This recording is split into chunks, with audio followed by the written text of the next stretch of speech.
ఉద్దారకం చాలదంటే కేరళకు పోయి నిన్న కేరళలో పోయి ఏమంటుండు మేము మొత్తం 6 గ్యారెంటీలు అమలు చేసినాం తెలంగాణలో ఇక కేరళలో కూడా అమలు చేస్తామంటాం. ఏం చేసినావు ఆయన?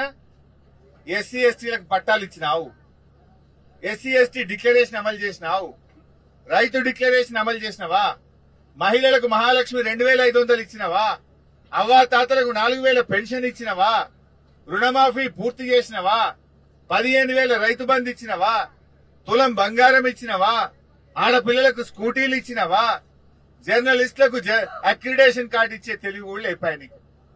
ఇంకా పోయి కేరళలో పోయి ఎందో మాట్లాడుతుండు. ఏదో కూట్ల రాయి తీయనుండట, ఏట్ల రాయి తీయడానికి పోయిండట. తెలంగాణలో ఇచ్చిన హామీలు అమలు చేయలే గాని ఈయన ముఖానికి ఇంకేందో పోయి కేరళలో పోయి వచ్చిరాని ఇంగ్లీష్ లో పెద్ద పెద్ద డైలాగులు కొడుతున్నాడు.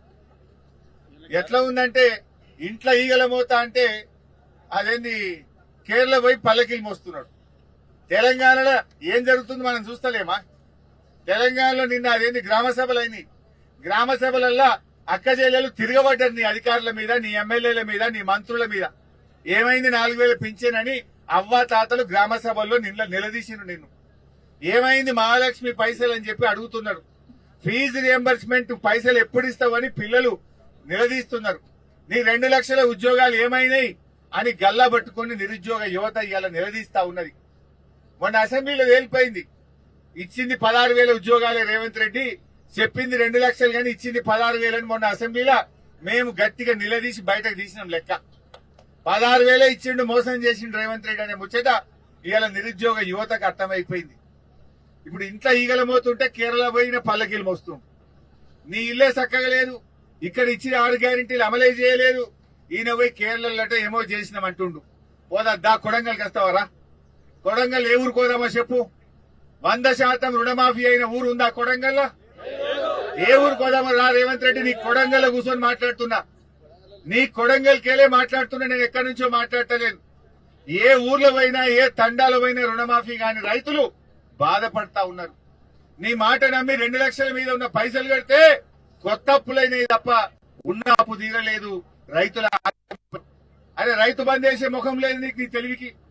కరోనా వచ్చినా కేసీఆర్ బరాబర్ రైతు బంద్ వేసిండు. నువ్వు 3 సార్లు రైతు బంద్ ఎగ్గొట్టినావు. ఇప్పటికీ ఓసారి 3 ఎకరాలకు ఇచ్చినావు, ఓసారి మొత్తానికే ఎగ్గొట్టినావు, ఒకసారి 1 ఎకరానికే ఇచ్చినావు. రైతు బంద్ ఎగ్గొట్టినావు. పోయిన యాసంగి బోనస్ ఎగ్గొట్టిండు, ఈ యాసంగి బోనస్ కూడా గోవిందనే. ఈయన ఈ ముఖం ఇచ్చే ముఖం కాదు, అందుకే సపోర్ట్ చేస్తలేదు. ఇక ఈ అందానికంటే కేరళలో పోయి నేనేమో ఏం పడగొట్టినావు నువ్వు? ఉన్న రైతు బంధు ఉడగొట్టినావు. ఉన్న కళ్యాణ లక్ష్మికి చక్కగా వస్తలేదు, పిల్ల ఉడితే కానీ కళ్యాణ లక్ష్మి చెక్ వస్తలేదు. బతుకమ్మ సీరియల్ బంద్ అయినాయి. కేసీఆర్ కిట్టు పథకం బంద్ అయిపోయింది. బాయికాడ మున్పటి లెక్క కరెంట్ వస్తలేదు. నువ్వు చేసిందేమున్నదా?